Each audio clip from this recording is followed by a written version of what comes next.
नमस्कार दोस्तों, मैं मंजित कुमार अपने YouTube चैनल कॉम्पिटिटिव जोन में आप सभी का स्वागत करता हूं। दोस्तों, आज हम लोग इस वीडियो में क्लास 12th का फिजिक्स पढ़ने वाले हैं। इस वीडियो में लेसन 2 के विद्युत धारा के 25 मोस्ट VVI ऑब्जेक्टिव के बारे में डिस्कस करेंगे।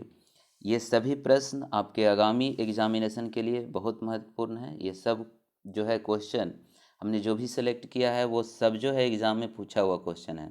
तो वीडियो को अंत तक देखें और चलिए वीडियो को स्टार्ट करते हैं। पहला प्रश्न है, प्रतिरोध की बीमा होती है तो प्रतिरोध का बीमा क्या होता है? तो प्रतिरोध का बीमा ml² T-Q A-2 होता है। तो इसका सही आंसर सी है। देखिए, प्रतिरोध का बीमा निकलता कैसे है? तो हम जानते हैं ओम का नियम क्या होता है, V=IR होता है। तो V=IR होता है और जब R का मान अगर निकालना रहेगा तो क्या हो जाएगा, V/I हो जाएगा। ठीक है, V/I हो जाएगा। तो V क्या है? आपको विभव है, और विभव बराबर क्या होता है?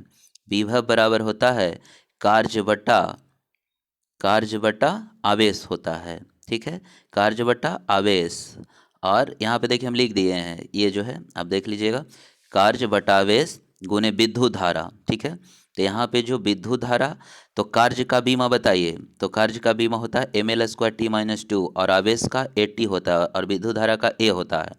T ऊपर चला जाएगा तो क्या हो जाएगा, ml² T-Q और A मिलकर A² ऊपर जाएगा तो A-2। तो सही जवाब इसका क्या हो जाएगा, C। चलिए दूसरे प्रश्न की ओर चलते हैं। दूसरा प्रश्न है, चालकत्व का SI मात्रक होता है। तो सबसे पहले चालकत्व का SI मात्रक याद रखिएगा, महो होता है, या अगर महो ऑप्शन में नहीं रहेगा तो क्या रहेगा, ओम इनवर्स रहेगा। ठीक है, क्या रहेगा, ओम इनवर्स, या इस प्रकार से रहेगा, ओम इनवर्स। ठीक है, तो चालकत्व का SI मात्रक क्या होगा? तो इसका सही आंसर बी हो जाएगा, महो। अब चालकत्व होता क्या है? तो प्रतिरोध के व्युत्क्रम को, ठीक है, प्रतिरोध के व्युत्क्रम को, प्रतिरोध क्या होता है, आर है, तो इसके व्युत्क्रम को यानी 1/r को क्या कहते हैं, चालकत्व कहते हैं, और इसे जी द्वारा सूचित किया जाता है। तो जी बराबर 1/r। और प्रतिरोध का SI मात्रक क्या होता है? प्रतिरोध का SI मात्रक होता है ओम। ठीक है, तो 1/ओम हो गया। ठीक है, और ये ऊपर जाएगा तो क्या हो जाएगा, ओम इनवर्स हो जाएगा, ओम इनवर्स। और ओम इनवर्स को ही क्या कहते हैं, महो कहते हैं। ठीक है, चलिए इसका बीमा भी पूछ देगा आपसे। तो बीमा अगर पूछता है तो ये क्या करेंगे, जो आर का बीमा था, ठीक है, उसको उल्टा कर देंगे सिर्फ। तो देखिए, अगर आर का बीमा आप याद रखिए ml² T-Q A-2 होता है, तो क्या हो जाएगा, M-1 L-2 T-Q और A²। तो चालकत्व का अगर बीमा पूछेगा, देखिए नेक्स्ट टाइप में है आपका, तो चालकत्व का बीमा क्या होगा इसमें?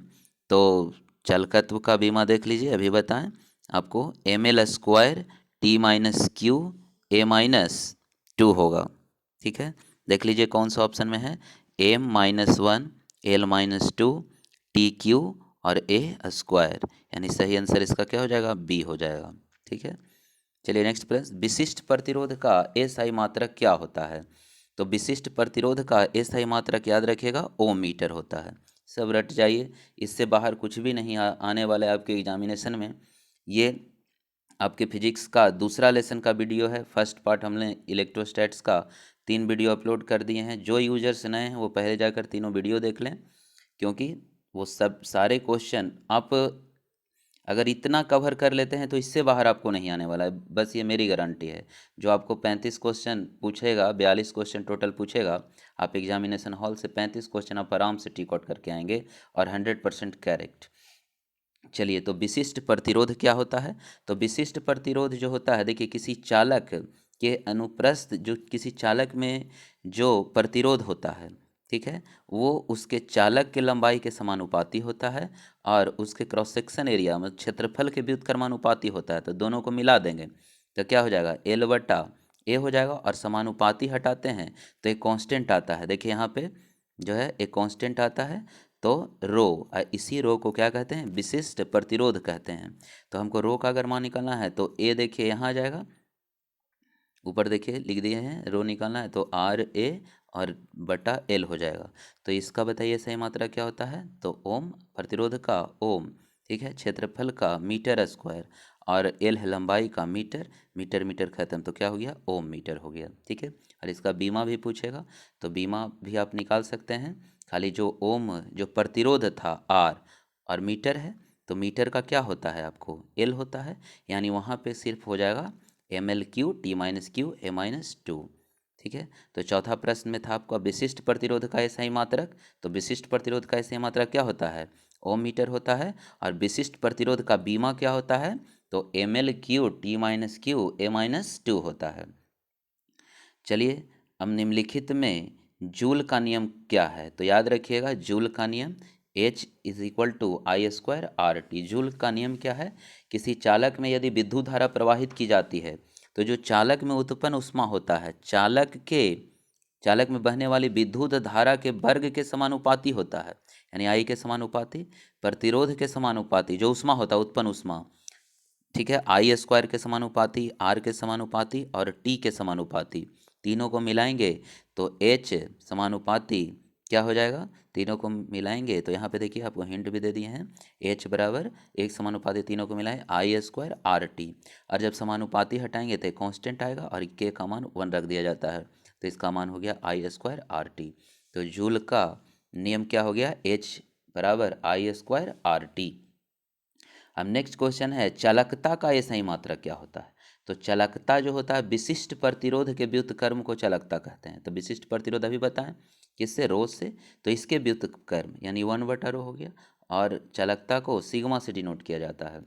तो अभी बताइए कि इसका हम बताए ओम मीटर बताए, ठीक है, इसका ये सही मात्रक क्या बताए, ओम मीटर, तो ये ऊपर जाएगा तो यहाँ तो ही इसको देगा ओम इनवर्स मीटर इनवर्स, और अभी बताएं ओम इनवर्स को क्या कहते हैं, महो कहते हैं। तो या तो आप गौर कीजिएगा, या तो ऑप्शन में ओम इनवर्स मीटर इनवर्स रहेगा और नहीं तो महो मीटर इनवर्स रहेगा। ठीक है, तो अब देख लीजिए ऑप्शन में क्या है आपका, महो मीटर इनवर्स, तो इसका सही आंसर ये हो गया। और इसका बीमा, तो बीमा जस्ट उसका उल्टा कर देंगे जो अभी किए थे, A minus one L minus Q T Q A square.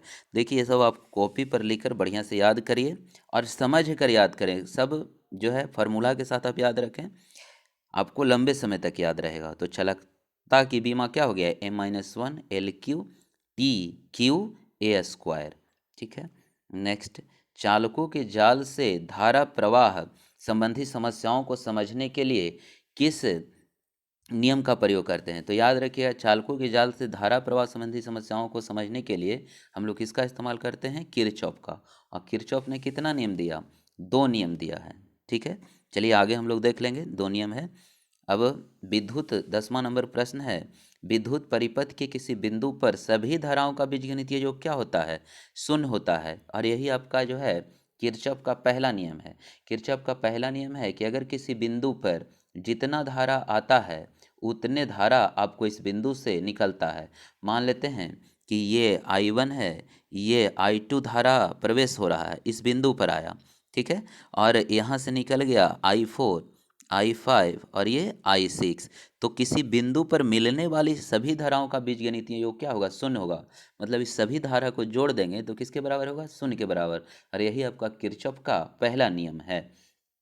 ठीक है, तो यहाँ से एक क्वेश्चन और भी आता है कि मान लेते हैं कि I1 I2 I3 है, ये जो है तीनों निकल रहा है, माने आ रहा है धारा I1 plus I2 plus I3, और ये जाने वाली धारा कौन कौन है, जाने वाली धारा था I4 plus I5 plus I6 था। ठीक है, ये I1 plus I2 plus I3 आने वाली धारा और निकलने वाली धारा, तो आने वाली धारा और निकलने वाली धारा का कुल योग क्या होता है, बराबर, मतलब जितना धारा किसी बिंदु पर आती है उतने धारा निकलती है। ठीक है, तो आपको ये नेक्स्ट क्वेश्चन में आपको मिलेगा कि किरचॉफ का पहला नियम पर आधारित है। तो 11 नंबर प्रश्न है किस पर आधारित है, तो याद रखिएगा आवेश संरक्षण, क्योंकि जितना आवेश किसी बिंदु पर आता है उतने आवेश निकलता है, इसलिए आवेश संरक्षित रहता है।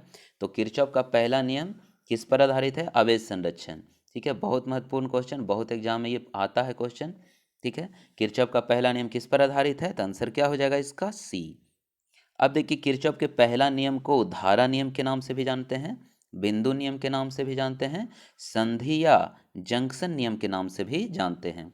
तो किरचॉफ का पहला नियम को और अन्य नाम से जानते हैं, धारा नियम, बिंदु नियम, संधि या जंक्शन नियम। और किरचॉफ का पहला नियम आवेश संरक्षण सिद्धांत पर आधारित है। चलिए 12 नंबर प्रश्न है, किरचॉफ का दूसरा नियम आधारित है। तो देखिए ये जो है ऊर्जा संरक्षण पे आधारित है, किरचॉफ का दूसरा नियम।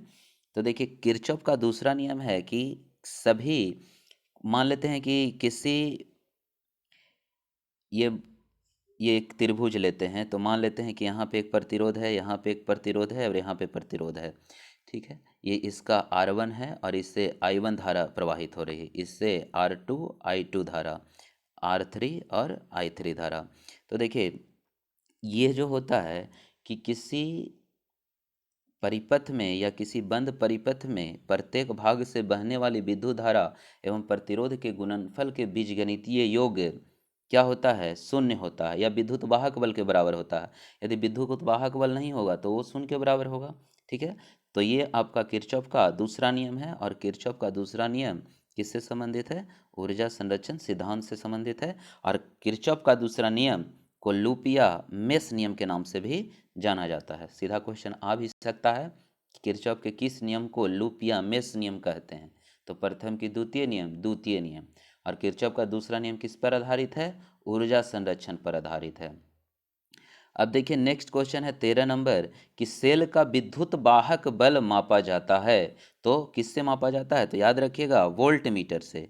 और अगर विद्युत वाहक बल का एसआई मात्रक पूछे तो वोल्ट मीटर यानी विभव, यानी विद्युत वाहक बल का एसआई मात्रक क्या होगा, वोल्ट होगा। इस बात को ध्यान दीजिएगा, ठीक है। तो सेल का विद्युत वाहक बल किससे मापा जाता है, वोल्ट मीटर से। अब देखिए व्हीट स्टोन ब्रिज का उपयोग होता है। तो ये भी बहुत महत्वपूर्ण क्वेश्चन है, आपको हमेशा ये क्वेश्चन आता है। व्हीट स्टोन ब्रिज का उपयोग किया जाता है उच्च एवं अल्प दोनों तरह के प्रतिरोध के मापन में किया जाता है, ठीक है। तो व्हीट स्टोन ब्रिज क्या है, एक ऐसी युक्ति है जिससे उच्च एवं निम्न प्रतिरोधों की माप की जाती है। तो 14 का आंसर क्या हो गया, सी हो गया। अब देखिए 15 नंबर क्वेश्चन है कि व्हीट स्टोन ब्रिज की संतुलन की स्थिति में गैल्वेनोमीटर से होकर, तो याद रखिएगा व्हीट स्टोन ब्रिज की संतुलन की स्थिति में गैल्वेनोमीटर से कोई भी धारा प्रवाहित नहीं होती है। तो आंसर क्या हो जाएगा, शून्य धारा बहती है। तो व्हीट स्टोन ब्रिज की संतुलन की स्थिति तभी होती है जब गैल्वेनोमीटर से शून्य धारा प्रवाहित होती है। नेक्स्ट क्वेश्चन है विद्युत वाहक बल की बीमा। तो देखिए विद्युत वाहक बल की बीमा क्या होती है, तो हम अभी आपको बताए कि जो विद्युत वाहक बल होता है वो क्या होता है, वो इस विद्युत वाहक बल का एसआई मात्रक विभव होता है, सॉरी वोल्ट होता है। और वोल्ट किसका मात्रक और होता है, विभव का। विभव बराबर कार्य बटा आवेश, और कार्य का एसआई मात्रक ml² t-2 और आवेश का IT। यानी जो विभव का मात्रक होगा वो विद्युत वाहक बल का मात्रक होगा, जो विभव का बीमा होगा वो आपको विद्युत वाहक बल की बीमा होगा। तो आप देख लीजिए ऑप्शन में कौन है, ml² t-q I-1 है, तो ऑप्शन डी। तो और विभव का भी अगर पूछेगा ऐसे मात्रक वोल्ट और बीमा भी। चलिए नेक्स्ट प्रश्न 18 नंबर क्वेश्चन है, दो सेलों को जिनका विद्युत वाहक बल E1 और E2 है तथा आंतरिक प्रतिरोध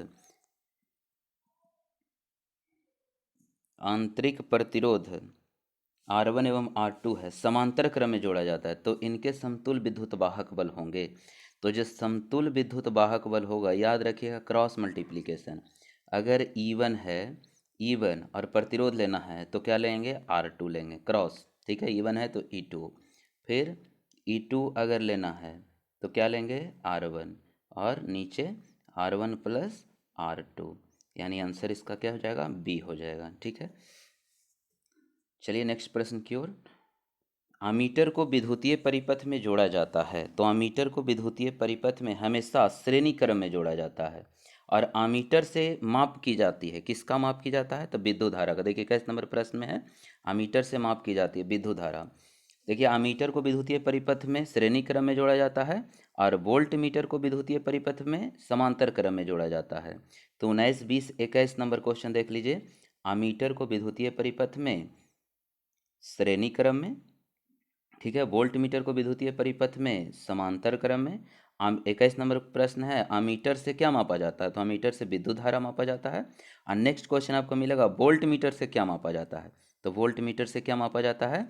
विभवांतर मापा जाता है, ठीक है। तो वोल्ट मीटर से विभवांतर मापा जाता है। तो 22 नंबर प्रश्न है, वोल्ट मीटर से विभवांतर। अब देखिए क्वेश्चन आता है, गैल्वेनोमीटर से किसकी माप की जाती है? तो गैल्वेनोमीटर से धारा की माप की जाती है।